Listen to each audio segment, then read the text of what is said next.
Welcome back to another episode of Girls Eat Too. I go by Paris Levette, aka your favorite cherry bomb.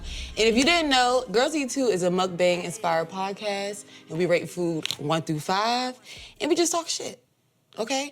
And mind you, it's only food right now from the DMV area. I'm trying to put my people on and just get, some great conversation started around some food. And today's guest, I have a special guest today, and it's Mr. Tony Lewis Jr. Gotta add that in there. Yeah. So what's going on today? How's your day going? I mean, the day of Emancipation Day. Mm-hmm. So my youngest is out of school.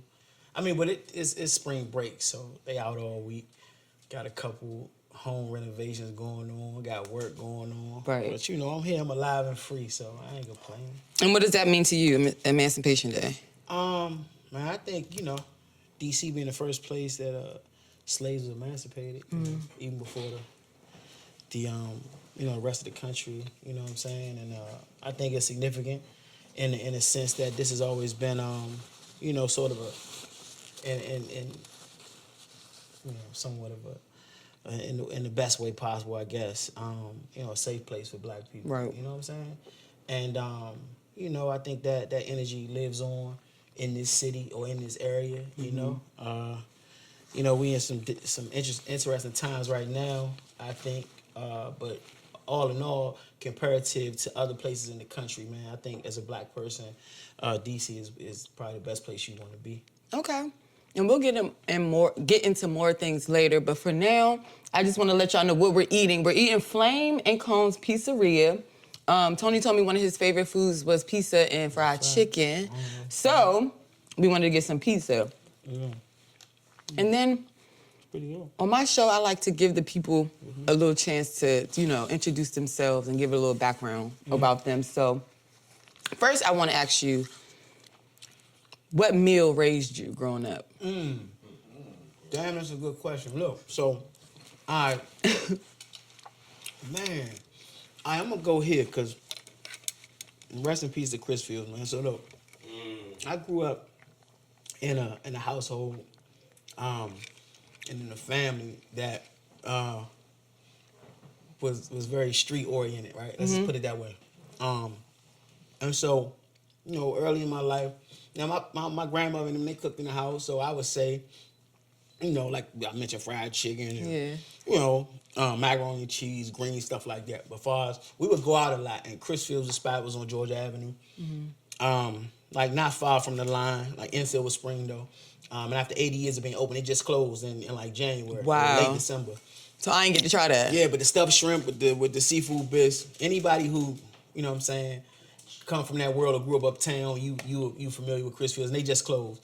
And it would be that, and where we go, we went to Houston. It used to be a Houston's in Georgetown back in the day. Dang. So it's Wilmot Grill, isn't Bethesda? I still pull up. Okay, yeah. I heard of Wilmot Grill. You gotta go there. You asked me, I ain't want to go there to say this is my favorite because I know. Oh, you ain't. Yeah, You but trying to be nice, like let me just get some pizza. No, but chicken. I'm a big pizza fan though. I wasn't lying about that. But yeah. So that'll be. But I really would say that the stuffed shrimp from Chris Fields and the seafood bits, which was a soup that they would make, that's incredible. I grew up on that. That's my childhood and into my adulthood meal. And that's cool, right? Because I would say my childhood meal was hot dogs and pork and Yeah. You know what I'm saying? But we'll get into more of why that was you had, growing up. We'll get into more of that. So take me back. What was it like growing up on your block? So on my block, I'm from a place called Hanover.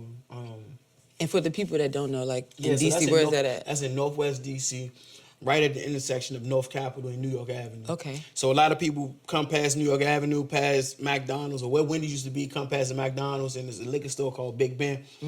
That everybody kind of see on their trips in and out of the city. Yep. My block, like a half a block from there, and there's a small street in between N and O Street.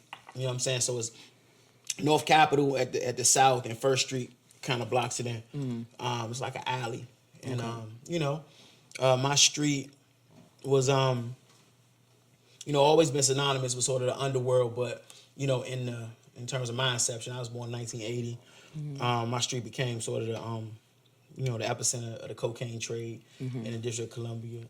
And my dad, and family, friends, and everybody in our neighborhood kind of played a part in that. And so my father went to jail in '89 though. And so in the '90s, my neighborhood, like the rest of DC, got incredibly violent. You know what I'm saying? Still drug ridden. You know. And I grew up in a group of friends that, dudes died early, went to jail early, and I just always felt like the luckiest man alive because I was able to navigate that space. And in doing that and all the trauma and the things that I experienced, really was the bedrock of how I've been able to connect with other people Right. and help other people, you know? Okay, and what would you say the city taught you that the world couldn't? Man, that black is beautiful. Yeah, Chocolate City, huh? Yeah, like for real. And not even like I'm saying I'm answering that question at 44. Like I ain't always appreciate that. But yeah, everything was black, and you thought that that's the way the world was, but it wasn't. Yeah. So once you get to see the rest of the world, you're like, damn. Yeah. You know what I'm saying? Like things we took for granted, like seeing black leadership, seeing black, firemen and police officers and teachers and doctors and whatever. You know what I'm saying? Judges, whatever. You know what I'm saying? You didn't, fashion icons, whatever. It was people were black. So yeah, I think that's what DC, taught me. So I don't feel like wherever I'm at, I feel like I belong. If that makes sense. Yeah, I like that. Okay, what'd you feel about this pizza? This pizza pretty good. It's pretty decent, right? Yeah, I mean, it's like regular, like. yeah, nice picture. If I had to rate this pizza, Where'd you get it from again? Flames is right here. Let me see. Flame and cones. Wood fire. Flame I guess and they sell ice cones, cream, I guess. wood fire pizza. Oh, you see the little ice cone in the middle? Yeah, I That's saw that. Snow cones. I said ice That's cream, crazy. but snow cones. Yeah. So, growing up, and you said that like the crack epidemic, and your dad was like really prominent back then when it came to like the, that lifestyle. Yeah. He got incarcerated when you were in 9. Yeah. What was that like? Whole life went upside down. Yeah. Yeah, it's like, it's crazy. Like when I reflect on that, like now that he home, Yeah. it's even made it more, I think, real in terms of just how different life became. And the most important thing in that, when he went away, my mother's sanity went away too. Yeah. And so, I kind of lost both of them in the way that I had them before, yeah, man, it really turned everything upside down. Like everything went from being how it was, which was, a lifestyle that was filled with, fun and whatever, travel and laughter and love and all that to, just the opposite of that. Yeah. And very quickly, Yeah. And nobody had ever seen a situation too in this city at least, but I would even venture to say around the country, because at that time or before that, drug dealers wasn't getting life without parole. Like drug dealers would maybe get 20 years or 30 years. Nobody was getting life without parole. Like that was a very new thing. Nobody was being housed at Marine bases and all these things that we experienced, bulletproof courtrooms and the media attention. So it's not even a thing where it wasn't like something you could hide or and then I'm the only child. I don't got no brothers or sisters, like so. And again, what it did to my mother, and I had to absorb all of that. Ain't no buffers. Right. Ain't nobody to protect me from the realities of what's going on. And I'm going through that with them. You know what I'm saying? And so and not to mention once he got the time, they shipped him to California for the next 13 years. So yeah, it was incredibly difficult. And the backdrop of that though, like I'm just saying that's what was going on in my house. Right. But the backdrop of that is that we lived in a city that was going through the country was going through the crack epidemic. But the crack epidemic impacted DC in a more severe way than anywhere else in the country. You know what I'm saying? That's not my opinion. That's like the data speaks to that, right? And so so my neighborhood and the bullseye of that. And it was different. They gotta be tough, especially going from like being super duper spoiled. Yeah, absolutely. Having it your way. Do you remember any family vacations? Yeah. What was like one of your favorites? One of my favorites was we went to the Sugar Ray Leonard and Marvin Hagler fight, which at that point was the biggest fight ever, and it was in Vegas. You know what I'm saying? Oh yeah. Yeah. We went to a few fights in Vegas, and then but that was a big one. That was probably my favorite. You know what I'm saying? And then we went to Mike Tyson he fought Michael Spinks. I think that was probably like in '88. That wasn't. We would go to Atlantic City all the time, but that was in Atlantic City. That was closer, but it was Tyson. And I think, that's tight. Yeah, but it was in today's world, I really don't believe that we can kids today. I think about my kids and how they see celebrities, and I'm saying I ain't no celebrity, but my kids get certain exposures, right? So that might play a role in my kids' view of people, right? 'Cause they met people or whatever. But I just think the access to people, social media, and all that kind of stuff, the internet, we just ain't had that access. So when you saw a Mike Tyson or Michael Jackson or Michael Jordan, yeah, it just was that was different for us. It was cause it was so much distance between us and those kind of people back then, so you really appreciated the celebrity in a different way. So me at 7 years old, my nickname Slugg, right? So everybody in my hood called me, everybody in my family, whatever. Because when I was young, I just liked to box. So it was Slugger, but you know how the hood do. Yeah. But anyway, Sugar Ray Leonard was my idol. So to be able to see him fight on the biggest platform, and we had good seats. Jesse Jackson was sitting beside us and shit. And I think about that too as a man. My father, 20 at that point, he ain't 20, he's 24. Wow. I'm 7, he 24. 24-year-old drug dealer. We sitting beside Jesse Jackson the fourth row. That's you know lit. what I mean? Yeah. So for me, it was my homies they ain't never been off Hanover. You know what I'm saying? So yeah, that was my favorite vacation though. And that's crazy that you mentioned it's different nowadays. The social media connect with the celebrities, and then back then, being starstruck probably was really a thing. Yeah. You know what I'm saying? Now it's just people be walking around every day. I mean, you meet different people. That's how you feel, yeah. Right. So how has fatherhood, your own and your dad, shaped the way you love DC? Oh man, I think what it's compelled me to do. Obviously I was doing this before my kids arrived, but even more so trying to make DC a better place. Plain and simple. Yeah. It is. I got even more skin in the game.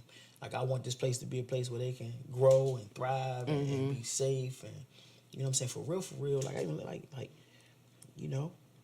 Be the husband. I'm saying when I work with adults more. I work with kids, but I work with adults. Yeah. And when I'm working with those adults, my kids and their kids are in my mind, and I talk to them about that. Your son might marry my daughter, bro. I need you to be all that you can be so that your son can be all that he can be. You know what I'm saying? Exactly. Yeah. So, I like that. Yeah, for real. You got to push people. So the fight for your father's freedom was national, right? But personal. What did it teach you about persistence? Oh, man, that, you got to be unwavering if you want something to happen. Yeah. Yeah, you got to be persistent because with us, and when I say us, I just mean black people, particularly black people from the space that I'm from, where you're not necessarily connected, or you don't have the networks in an organic way. You really got to be more persistent than the next person, because you're just not gonna get to the right ears without it. You know what I'm saying? And really, it was moments. My father did 34 years.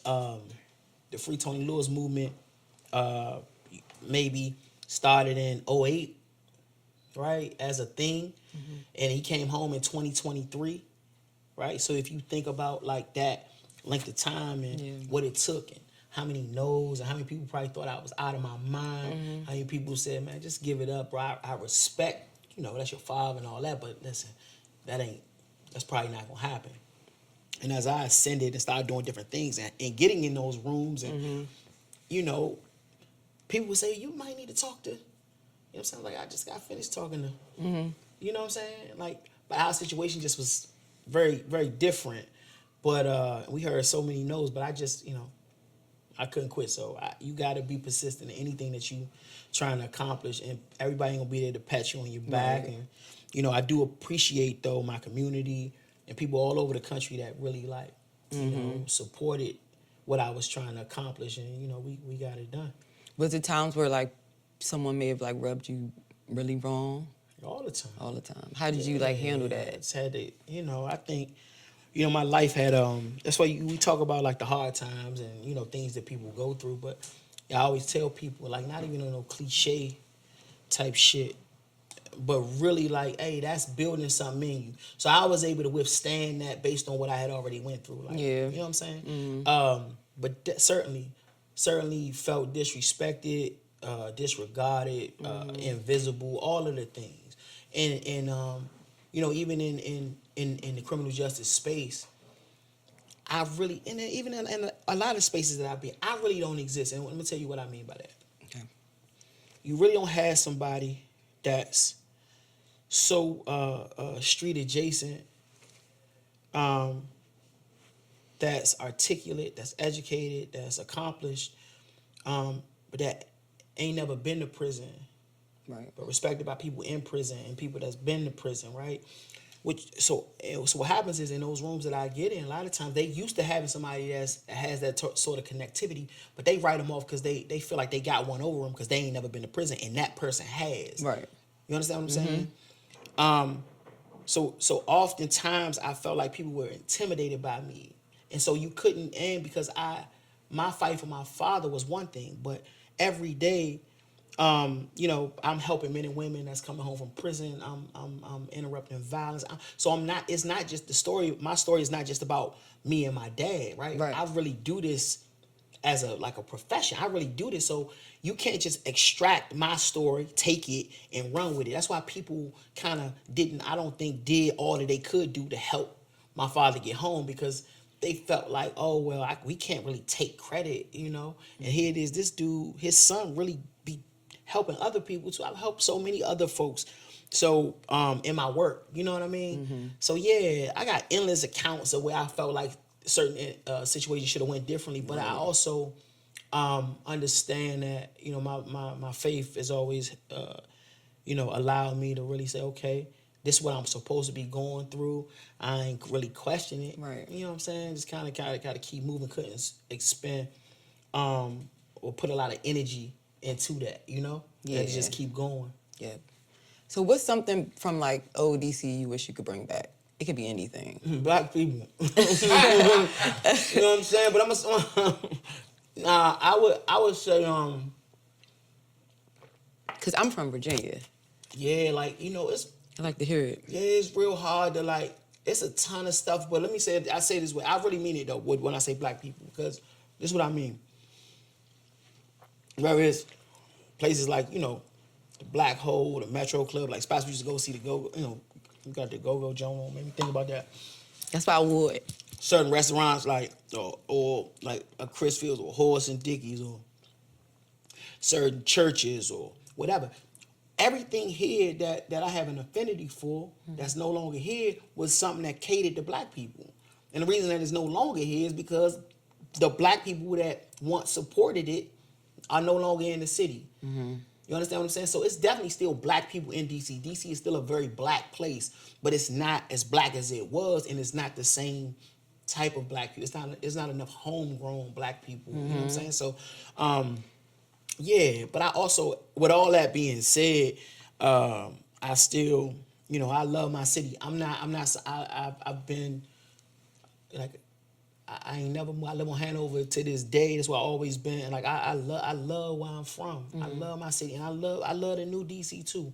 Like, I really do believe in, it's imperative that we adapt. Like, we can be, we can be reflective, and, but that really is a bygone era. I think we've gotten in sort of this mode where, all we do is reflect, and what happens is that you ain't doing nothing to like maintain now, and I refuse to do that. You know what I'm saying? Like, and my little girls, they growing up on Hanover. You understand what I'm saying? Yeah, it's different, but I'm there. Yeah. We there, and I think that's the important thing about culture. Culture cannot be shared or continued without the people that practice it. Yeah. You know what I'm saying? And so like that's how I look at, you know, what we've built, we being my wife and I, in terms of our family and like how we trying to, you know, moving forward, like whether it's our block party or whatever. Like we keeping up with the tradition. Okay. The So people you throw a want- block party. it's every year, Hanover Day. There's no question. Okay. Yeah. When? So the last two years we've done it on Halloween, but historically it's been like in August. Mm-hmm. You Like know in the what I mean? summer. Yeah. Oh yeah, I gotta check that out. Y'all be having good pull food. up, man, what do we? Yeah, It's a home thing. cooked or y'all get it catered? both. Both. Yeah. Yeah, it's a little bit of both. We done got a little cute too. I ain't gonna lie. You know what I'm saying? Cause like my wife cooked though. She caters. You know what I mean? That's a hobby of hers. Mm-hmm. She let her cook. So you get that. You know, it's like I just lost my aunt who was like my second mother, my mother's big sister. She helped raise me, but like she gone, my grandmother gone. You know what I'm saying? So like the people that used to really do that In the kitchen and throw down. Yeah. yeah. But you know, we do what we can. Then we get it catered from other spaces Yeah. to fill up the, you know, to take up the slack. If it's some crabs there, I'm there. Nah, definitely we do all that. Then my like they like family. They my neighbors. They long time Hanover residents too. My man Ernest, his wife Karen, they got a spot called Here's the Scoop on Georgia Avenue. It's an ice cream spot, and so they bring that piece to it, and you know, baked goods, and they do the cotton, do all the stuff for the kids. It just be cool, and you mix in sort of the Halloween aspect of it. You know, and shout out to some of my new neighbors. They've been there for a minute too, but you know what I'm saying, my man Adam, dude Leon, you know what I'm saying, they've been there after me. But my point is the Halloween thing was like sort of their idea. So we kind of melded the two things, and it's like, yeah, we get it right. You know what I'm saying? It's been cool. Y'all definitely should pull up this year. So how many kids do you have? I got two girls. Two girls. So Yeah. you a girl dad. Yeah, I am. It's crazy. And I got a girl dog and shit. So you just in a house full of They girls. carry me, man. How you balance that? Yeah, I don't know. How I just old? get up and take my orders. Soon to be 12, soon to be 9. Okay. Yeah. Wow. Yeah. So she's your age. Yeah. When my your dad. youngest, yeah. Yeah. And I be looking at her like, man, you feel me? Like, damn.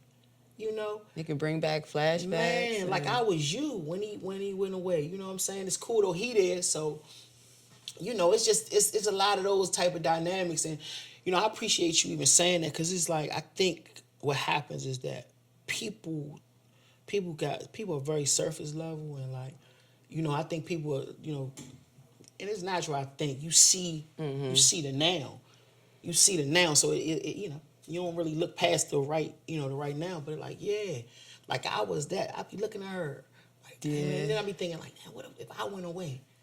I'm not going away, Right. you know, unless I die or something. But you know, I ain't going to jail or nothing. But I'm just thinking like, damn, like I was her. Like I look at her innocence, and it make you think about that, like, or me. I'm saying how my innocence, you know, he went away, that it went away, you know, and then having like my mom like dealing with mental illness, and you know, like we ain't had the words for that back then.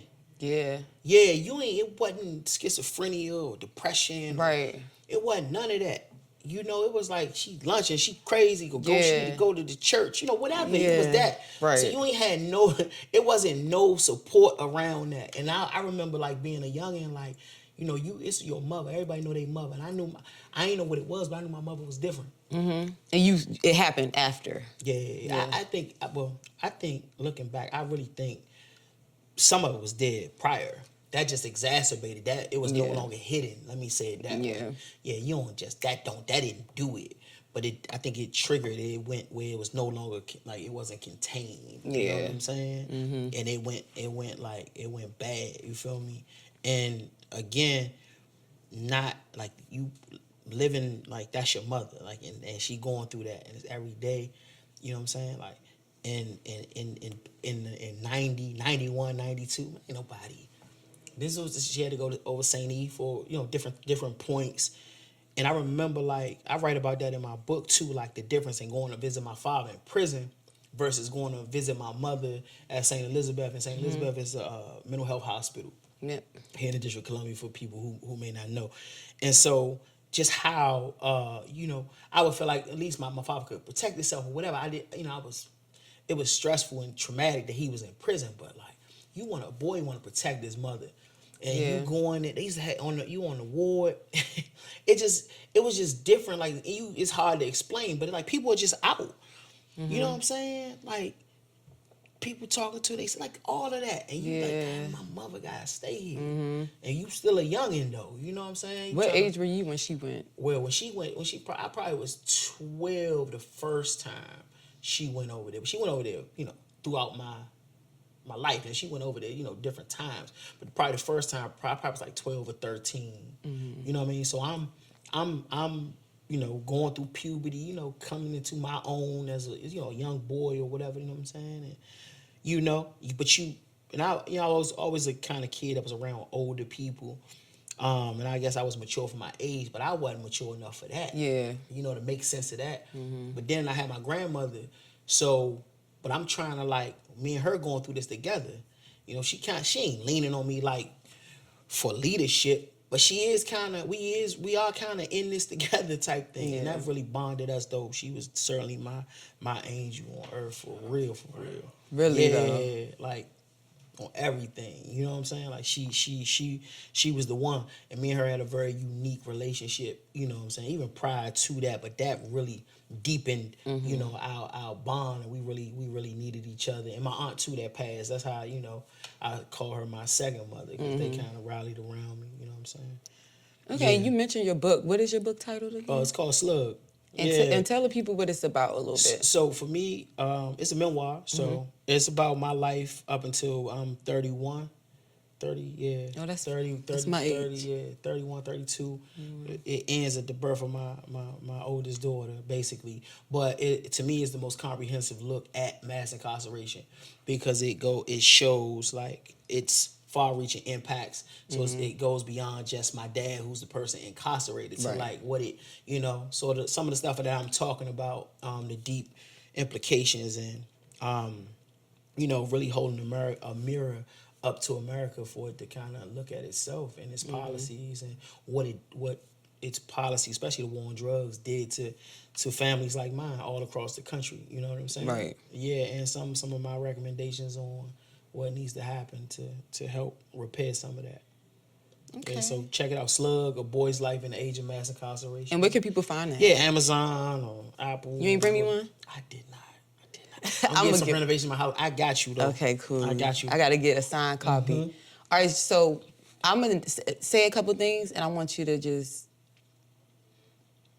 name whatever that comes. Yep. All right, so an ODC anthem. Run Joe. Run, Joe. There you go. Oh, you know you I know. Okay. What's your favorite late night food spot in DC? Oh, Abbott. Okay, I love Old Ebert Zoo. Abbott. What's a petty hill you'll die on? I don't know. I ain't that petty. You not petty? When your birthday? What's your sign? 28th. I'm a Gemini. You just missed Taurus. Like, Yeah, dang. I'm right there. Yeah, Yeah. I'm a Taurus. I fuck with Taurus. I don't know if I mess with Gemini. See, I mean, you cool, though. That's what people say. I don't think I act like a regular, I get that a lot, but I don't know. I think I'm pretty even keeled. I don't really, but I don't really, I will say this, though. I'm getting better, right? I'm getting better at this. But I don't really do like, I don't like when people, I like authentic people. Yeah. You know what I'm saying? So I don't like when people like project or act as if there's something they not. Mm-hmm. Yeah, I really hard for me to like get back from that with people. You know what I'm saying? Mm-hmm. Like, cause I don't do that. I present myself and but I think with me sometimes, and I think it's unfortunate that, in terms of what people think they know about me, or even things that they actually do know about me, but they think that's all I am, right? So I think people would describe themselves to me or present themselves to me as a way they think I want them to be. Mm-hmm. You know what I'm saying? Yeah. And sort of like don't understand the range that I have, So like I just want you to be you, whatever that is. Mm-hmm. Don't especially on the any of that, even on the street time or like that. I don't really, that is unnecessary. Because people be faking. Yeah, or the political time or whatever. Yeah. Like, just be who you are, you know? What is one DC slang word that should come back? Damn. Come back? Because I feel like I still be saying all the old shit. Yeah, but see, like when I remember it was like like we used to call the police bodines, maybe like some shit like that. It's out, yeah. Cause I don't really like how we be adopted, like the whole 12 thing and all that. And I respect, like, this ain't no shot at the young dudes or young people with it all or nothing. But I just like our original. I don't even know where bodines came from. Ola Ray, that's a way back joint from around my way. But shit like that, like, yeah. And I don't know why I bought that, but I just, Or like the pizza, like we would say back in the, when I was little, like the pizza was bumping. I don't know if people bumping. Yeah, bumping was a thing. That was. What if I say now? I say bussin'. Yeah, that's new. You know what I mean? But people be like, food or whatever. Yeah, Be bumping. But it's funny because I still use words like joint and tight. Yeah, like I'm like, that's tight. Did that go away? I don't know if that. No, but like when I meet certain boys, they think it's so funny that I be like, that's tight. Yeah, man, I don't know. I just feel like yeah. Joint tight, like Bama. That's still, Bama definitely. That's what. If DC stopped using the word Bama, I don't even know what it is all over them. Because that's like quintessential. That's like that's definitely a staple. Yeah, that's multiple layered. That can mean several different things.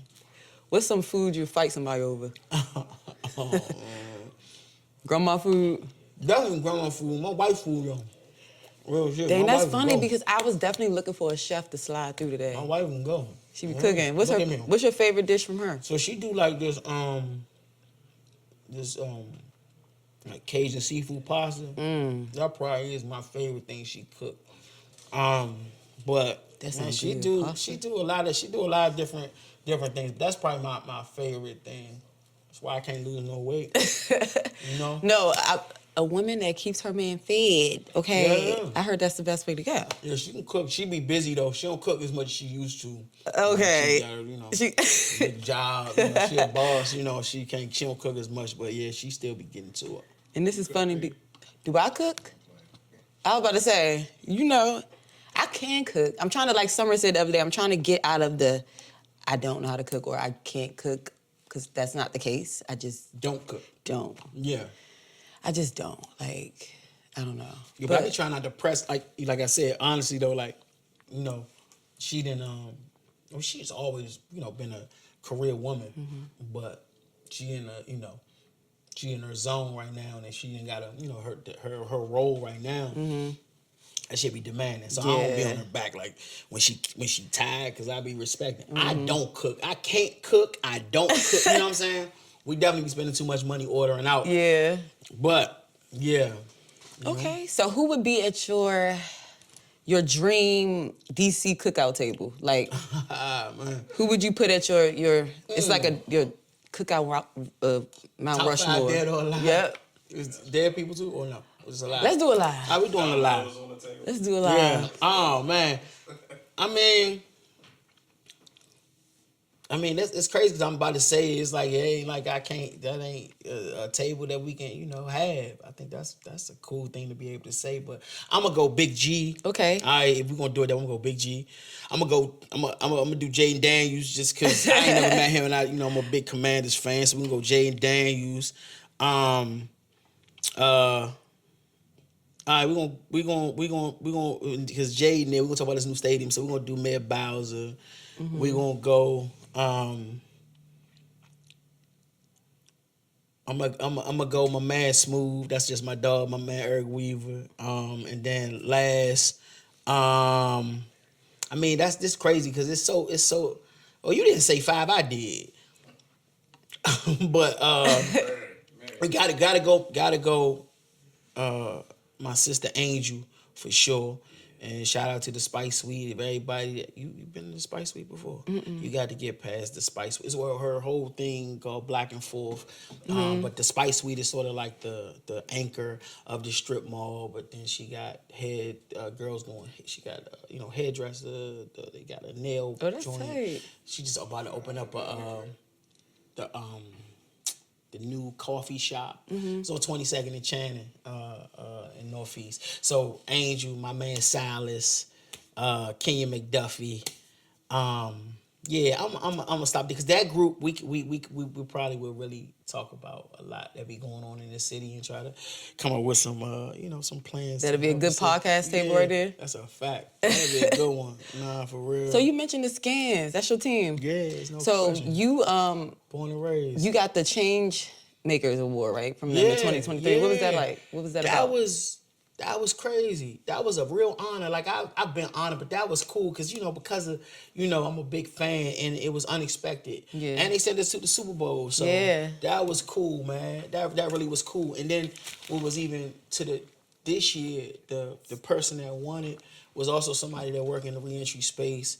Paula Thompson and I was they asked me to come and go on the field with her when she received her award this year. So that was cool. Yeah, man. Shout out to the Commanders for that and the team, of all sisters, man. That's like heading up that effort. Their level of professionalism is top tier, and yeah, that was a dope experience for real. I'm super honored, to say that I Right. received that. Especially by they doing good, huh? I mean, they wasn't doing good when I got it though. That's But the now- thing. Now. Yeah, like for real. Like the person that win it this year coming, they might be going to a Commander Super Bowl. I hope. Right. Yeah, we got close. Did they this give year. you did they give you season tickets? Nah, they ain't do that. But it's all right. They sent me to the Super Bowl, man. I can't. I ain't gonna press them too hard, but we'll see. So you've seen DC survive a lot. Do you think it's still ours? No. No. It's not. And the reality of it is, now, it depends on what you mean by ours. The black native Washingtonian, no. Is it over? No. But, our people in a state of emergency, like when you look at all our issues, as DC has become so cosmopolitan and so diverse, all of our issues have remained chocolate.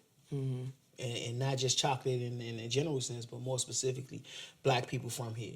Incarceration, victims of violent crime, people that are poor, people dealing with mental health issues, people overdosing, homelessness, food insecurity, poor test scores, you name it. It's black people from here. Now, more generally, whether you black, white, Hispanic, Asian, whatever, you gotta fit a certain profile to even be in DC.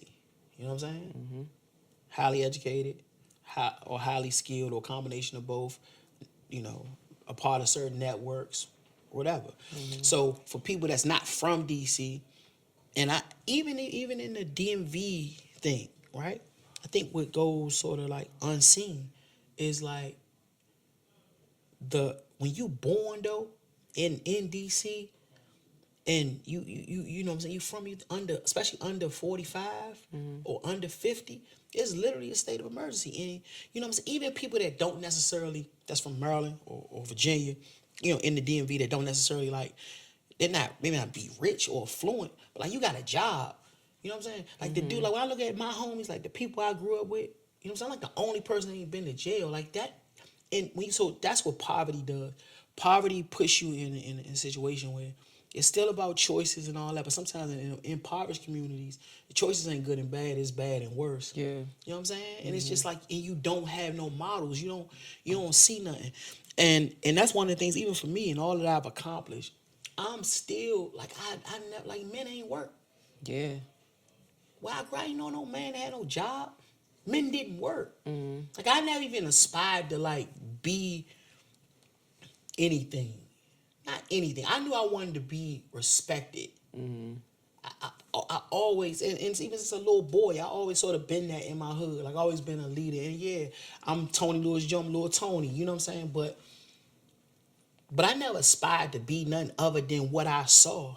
And that was, they was gangsters. So, but not being a gangster for the sake of, like, being a gangster. Like, that shit done got so, like, commercialized and trivialized in today's world. But, like, in terms of, like, being a man that operated in the street economy, that was able to garner respect and able to help his family and help others, that, to me, that was my interpretation of a gangster. Now, breaking the law, yes, right? But in my psyche and how I grew up, my ideology in terms of, that it was us against them, and breaking the law wasn't really that bad. It wasn't like, now hurting people was bad, but not just like doing something that the police didn't say Right. was right, you know?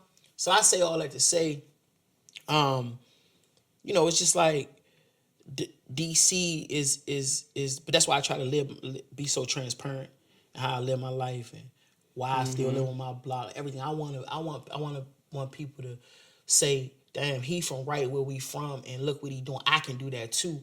And on the other end of that equation, I'm constantly trying to push on the powers that be to come up with strategies and solutions to help our people have a pathway to doing something different. You know what I'm saying? 'Cause when you talk about criminal history, and, you know, like DC got the most competitive job market in the country. So it's like this perfect storm that's in the way of us, you know, pulling ourselves up by the bootstraps. But it's certainly hope, and every day people are doing amazing things. And this generation, I feel, is well positioned to do more than any generation of us before. And why do you think that? Because I just think there's more opportunities. I think there's more people to point to, more people to look at, to say, hey, he come from where I come from, or she come from where I come from. You know what I mean? And also it's more of us that are still around, you know, advocating and fighting for folks, man. You know, but people gotta get out their own way for real though. Right. You know, That'd be the main thing. I always ask my DC folks this. What's your favorite shoes?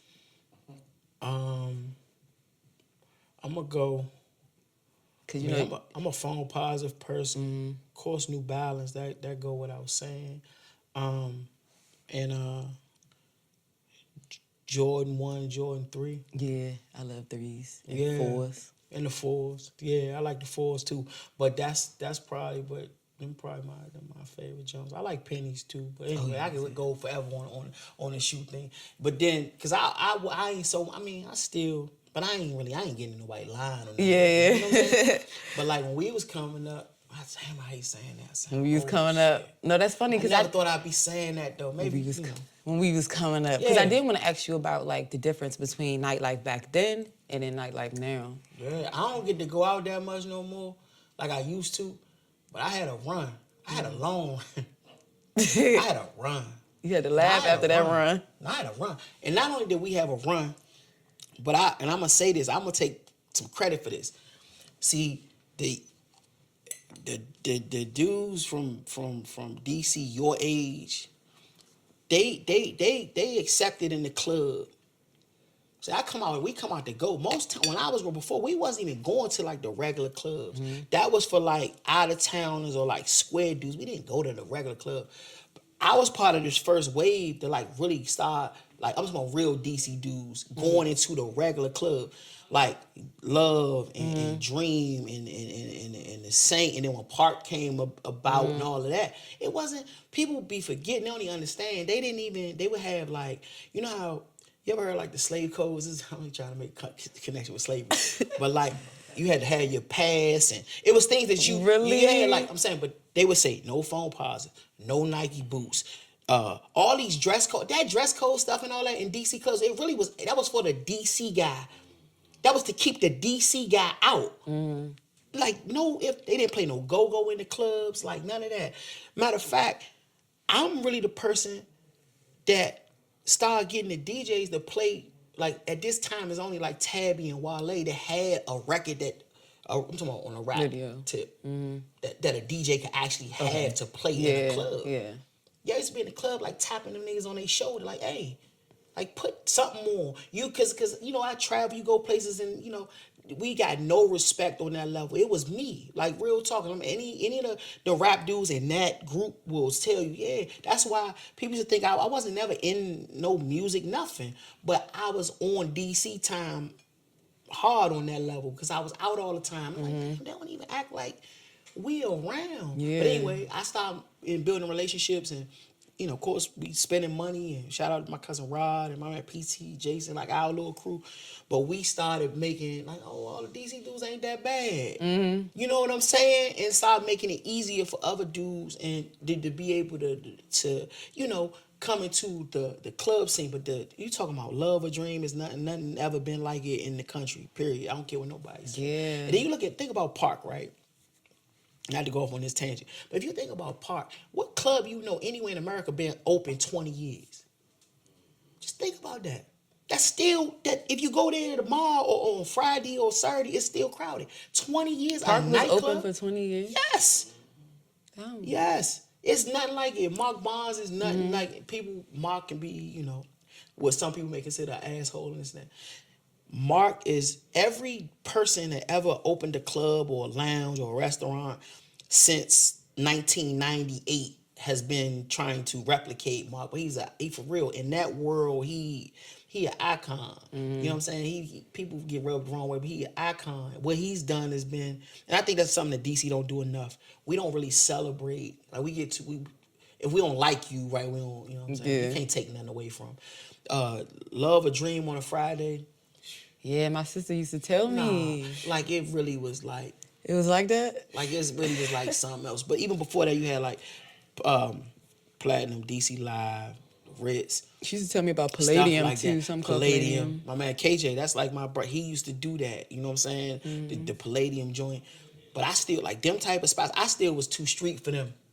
But I'm saying for me, my personal. You know, but I would hear about them joints. But every time we would try to, it just ain't feel right. You know, we in Ibex, Black Hole, Zulu Cave, you know, Metro Club. Like that's what nothing of the world ain't none of the rest of the world mattered for us. That was our nightlife, you know. But again, but it is a continuum that really birthed the advent of what you see, you know, today, whether it's you know, Rose Bar or Abigail or, you know, any of them type of spots that, but I love to see, you know, young black dudes, man, from here opening these spots or promoting these spots or whatever, growing their businesses, opening up other stuff. Yeah. You know, DC now has morphed into, you got all the sort of the rooftop spots. Yes. You know what I'm saying? I think DC, you talking about, I put DC up, you know, any people don't value where they at, you know. And you go wherever, Miami, you know, Houston, Vegas, New York, LA, of course. All them places got amazing. Atlanta, of course, got amazing nightlife. But I put these Sunday to Sunday though, black led, like black focused. I put DC up against anybody Sunday to Sunday. I just do. Yeah. And you really like, if you know, sometimes anything you do all the time, you sort of, it loses its value. Right. Oh, man, I want to go. And then you got the festival scene here. You got the stuff, you know, Anwar be doing out in the bullpen. My little youngers be telling me about the, they ain't little, my younger friends. Yeah, because I don't like doing, but they, my little homies, but they be telling me about this, is it Best Out or something? It's a group of these dudes be doing this party that's like crazy and be, you know, thousands of people coming out, like, you know, like that's DC. And I think it's really afforded, like from an economic standpoint, you know, a lot of opportunity too. You know, and again for us, you know, so I think you know, my lens is like more focused on that kind of stuff. And shout out to my man Sean Townsend, who currently he heads up the Restaurant Association for Greater Washington, but he used to be the Nightmare. And, you know, I know he made a lot of deposits into the city as far as helping nightlife thrive and all of that, man. But yeah, I put up our nightlife against. I would too, honestly. And I ain't been to Houston's yet, but Houston's a I good really time, love DC. I always say it's nothing like it. The only thing that we don't got that Miami has is the beach. It's a beach, yeah. That's all. I always say that. That's it. That's true. That's true. Let me see. I got a couple more questions. What's your favorite club? What's my favorite club? Yeah. What's your go-to spot? You all of them. Which one you like going to the best? I don't know. I recently stopped. I don't really be. Well, I'm lying. I go out, but I don't go to the club. You laughing? I don't go to the club. I like the little spots, like the rooftops. We recently just went to Arlo on Sunday. Oh my God! So like 12 stories. Like I like little spots like that now. Yeah. Club wise, if I had to What's your pick, favorite spot like that though? It's 12 story? I ain't been in one in a long time. I'll say I do like church on Sunday, so shout out to Zay. Shout out to Scooty. Yeah, my man. I like they stuff. They like my little cousin. Zay, yeah. The Scooty. I saw Scooty yesterday, matter of fact. Yep. See, you got these little vibes. I don't know. You been to one of the grilled cheese socials? Yes. I've been to a couple. I've been hit at them jokes. Yeah, I remember when they did the joint at Marvin's though, when they first started. Marvin's was my... See, I like stuff like that. See, that's my thing. I be like, I don't know. Maybe I'm a little old school when it comes to like the clubbing. Like I like to be in environments where we could talk. I could still hear you. There's food there. Like, you know. I got you. I don't know. So what do you want people to remember like when they hear your name? Because I know you're a junior and that's legacy in itself. Yeah. Then you fought for your dad's freedom and ultimately he's free. Yeah. But what else do you want people to remember? Man, that I really did something to help people. I ain't just talk. Yeah. Yeah. You know what I mean? Like I really, I stand on that. It's not gonna be about somebody heard like they played a speech or something. No disrespect to nobody. I don't mean that in a disrespectful manner. Right. What I mean though is that like, that when it's all said and done, people be like, he helped me or he helped somebody in my family. And that is like laws that I help create, policies that I help change that people are benefiting from, way after I'm gone. Yeah, and like, he came from something that, it was nothing that spoke like where he came from that would say he would have done what he done. Mm-hmm. Yeah, and I used to like not shrink from that, but I just don't do that well because all I've ever wanted to do was help people, not to say, hey, I help people, right? Right. But with that being said, sometimes I think, you gotta let people really understand, like I ain't, I look regular. You know what I'm saying? And I'm cool with that. But like, yeah, I've done some things. Like I put what I've done up against whomever. Right. When you talk about really like what and really helping our people, you know what I'm saying? People can, tangible things that you can point to. You can say that wouldn't have happened without me. You feel me? Yeah. So yeah, that's all I want. Okay, I like that. So we're gonna wrap it up here. Let the people know where they can find you at, all your social media. Yeah, on everything is Mr. Tony Lewis Jr. Mr. Tony Lewis Jr. And also plug your book. Yeah. Slugg, A Boy's Life in the Age of Mass Incarceration. And hopefully, it'll probably be maybe a year or two out, but hopefully it'll be a TV series or a feature film.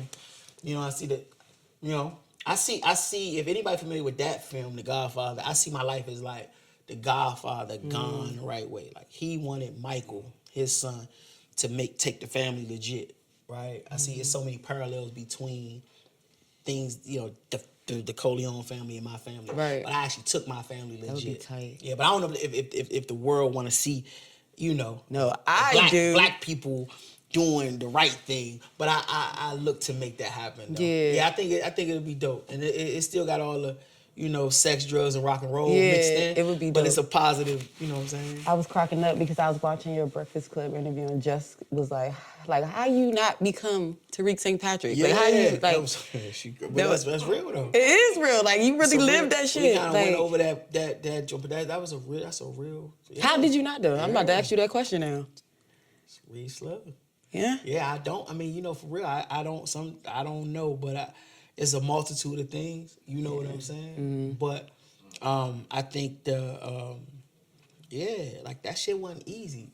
It wasn't easy at all. Like people really don't understand how difficult that really was. Yeah. Yeah. And then it also is like it's crazy because we grew up. Me and my father grew up. Both of my parents, we grew up on the same block. Like so, it's like. The people that raised him raised me. Yeah. Yeah, it's a lot. It's like a lot of like nuance. A lot of layers. Yeah, for sure. That would make a great film. Yeah, I think so. We got some. I want to see it. Yeah, I think so. Yeah. Well, thank you for coming. I really appreciate it. Like for real. Like I had you and Raheem Devon. Yeah, shout out to Rob, man. And I think those my two biggest. Rob, my man. And shout out to D. Watkins too. Yeah. My Baltimore brother. Us. That's my homie. Yeah. Hey, nah, he the real thing. He don't make for real. He is. A lot of people ain't secure enough to speak other people's names in rooms. You know what I'm saying? When the person not dead and act like for real. Yeah, I got a lot of love for bro. We want to cheers to that. Salute. And I'm signing out. Girls Eat Too. Tony Lewis. Peace and love. Peace, y'all.